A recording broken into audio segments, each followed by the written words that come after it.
Čaute ľudia, poďte so mnou pripraviť na štedrý den, na štedrý večer. Neviem koľko je hodín, podívám sa, je 9:49, takže a jo, budem hovoriť i česky, i slovensky, takže si toho vôbec nevšimajte.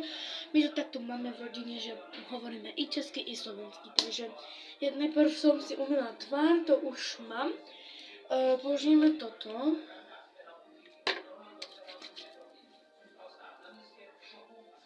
Tak, teďka to utreme. Neumýva sa to vodou, je to normálne ručníkom, suchým ručníkom, nebo nejakú vec prosto je jedno. A skôr ďalšie použijeme toto, to je takové to. Je to na tvár také dobré a je to nejaké zimné.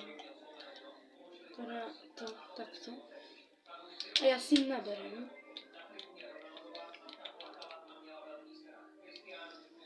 Tak to dobre a kape.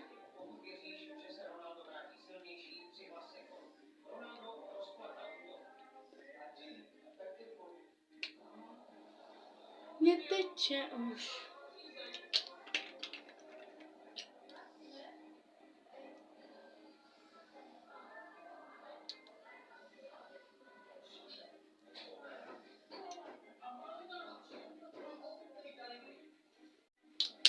Takže ideme to rozmazať.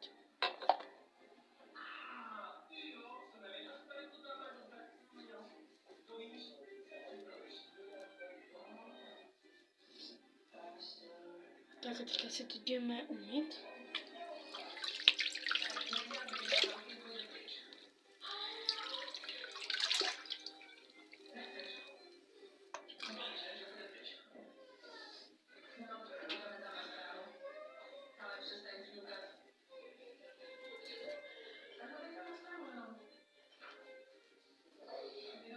Vidíte, že ľudia mám jenom takovou osušku.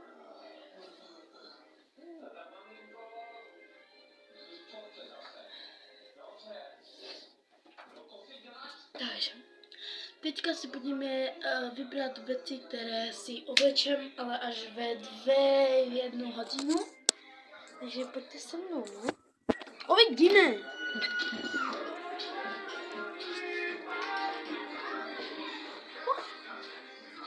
Takže, neviem, asi ma teďka počúvate, ale to je jedno. Neviem, kedy ma počúvate, keď ne. Je mi to raz jedno.